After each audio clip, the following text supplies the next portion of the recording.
करने के लिए हमने ये प्रोग्राम बनाया है, उस संगठन को बढ़ाना। तो सबसे पहले संगठन क्या है, संगठन का मतलब क्या है वो समझना होगा, क्योंकि आप तो समाज में रहते हैं, हम सब लोग तो हम जानते हैं कि समाज में बहुत सारे संगठन होते हैं।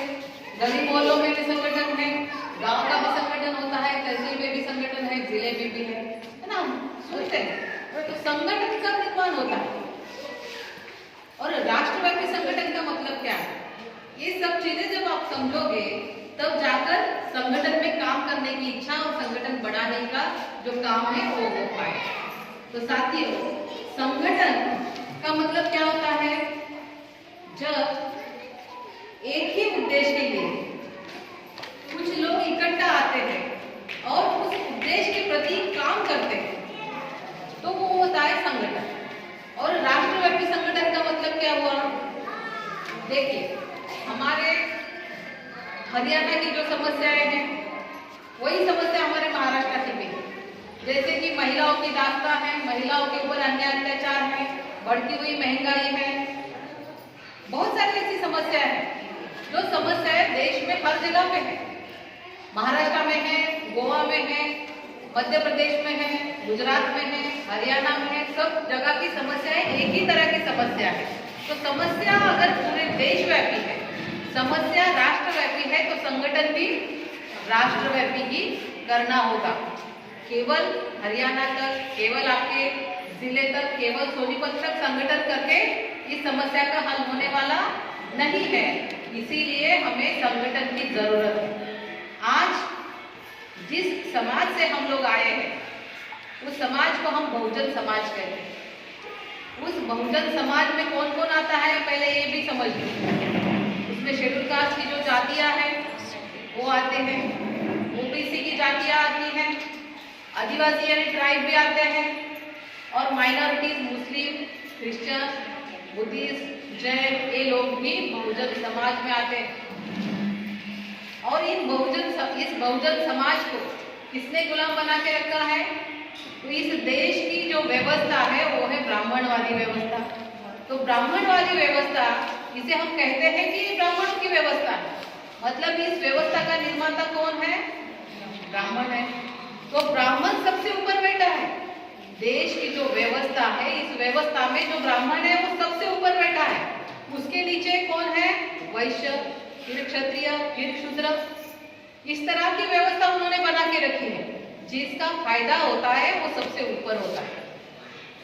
हम जो लोग यहाँ पे बैठे हैं, हम लोग कौन है, शूद्र नहीं है, शूद्र नहीं है, हम लोग अति शूद्र है।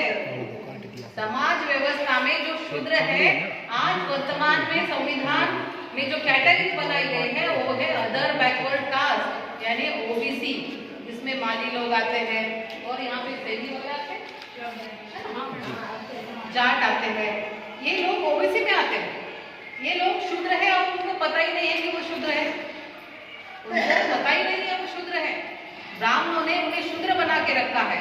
और जिन जातियों का स्पर्श नहीं किया जाता था, जिनकी परछाई भी वर्ज मानी जाती थी, वो जातियां यानी अस्पृश्य जातियां जो है उन्हें अतिशूद्र कहा जाता है। और यहाँ पे जो हम इतनी सारी महिलाएं बैठी हैं, हम महिलाओं का स्थान कहाँ है, ब्राह्मणों की व्यवस्था के ऊपर अभी वक्ताओं ने बहुत यहाँ पे अच्छे से विस्तृत तरीके से बात रखी। मनुस्मृति के बारे में बताया गया। तो मनुस्मृति के जमाने में जो वर्ण व्यवस्था थी, उस वर्ण व्यवस्था में यहाँ पे जो हम महिलाएं हैं, तो महिलाओं का स्थान कहाँ था, ब्राह्मण, क्षत्रिय, वैश्य और शूद्र, ये जो वर्ण मैंने बताए, इन वर्णों में महिलाओं का स्थान कहीं नहीं है साथियों। तो महिलाओं का जो स्थान है, जो अति शूद्र वर्ण मैंने अभी बताया, इस अति शूद्र के भी नीचे महिलाओं को रखा गया है। फिर वो ब्राह्मण की घर की महिला है, वैश्य की है, क्षत्रिय की है या शूद्र की घर की महिलाएं हैं, कोई भी महिला हो, इन महिलाओं को ब्राह्मणों ने सबसे नीचे रखा। मनुस्मृति नाम का जो उनका एक धर्म ग्रंथ है, उसमें महिलाओं के लिए बहुत ही खतरनाक ऐसे कानून बनाए हैं।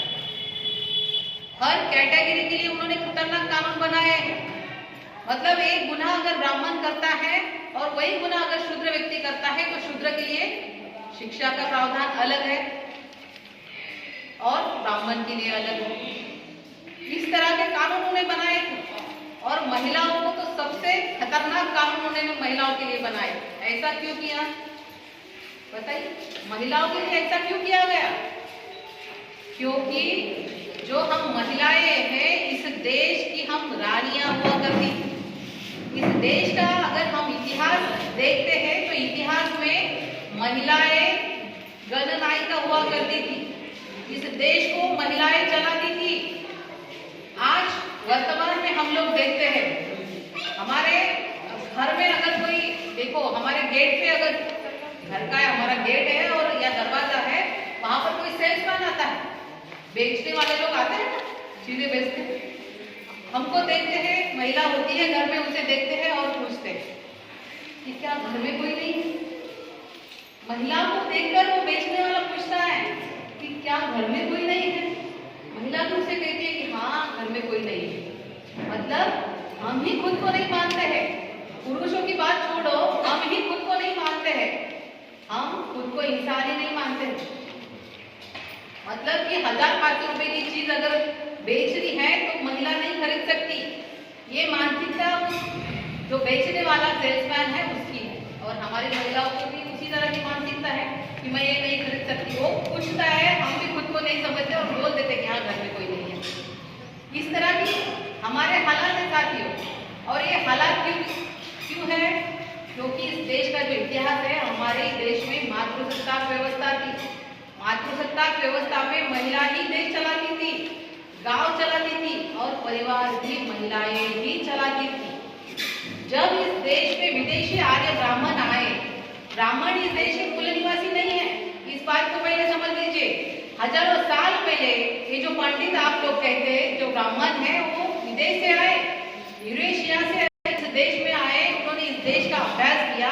उन्होंने देखा कि इस देश को अगर गुलाम बनाना है तो हमें क्या करना चाहिए। तो इस देश की जो महिलाएं हैं, जो लड़ाकू है, इन लड़ाकू महिलाओं को सबसे पहले गुलाम बनाना होगा। तो उन्होंने धर्म ग्रंथ के माध्यम से महिलाओं को गुलाम बनाया।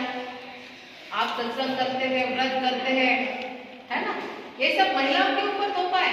आपने कभी आपके घर के पुरुषों को व्रत वगैरह करते हुए नहीं देखा होगा। सबसे ज्यादा व्रत करने वाली हमारी महिलाएं हैं। मैं किसी धर्म का, किसी भगवान का विरोध नहीं करती हूँ साथियों, लेकिन हर चीज के लिए एक लिमिट होनी चाहिए। हमारी महिलाएं लड़ाकू थी, मतलब वो शारीरिक दृष्टि कितनी मजबूत होंगी सोचिए। देश चलाने वाली महिलाएं तलवार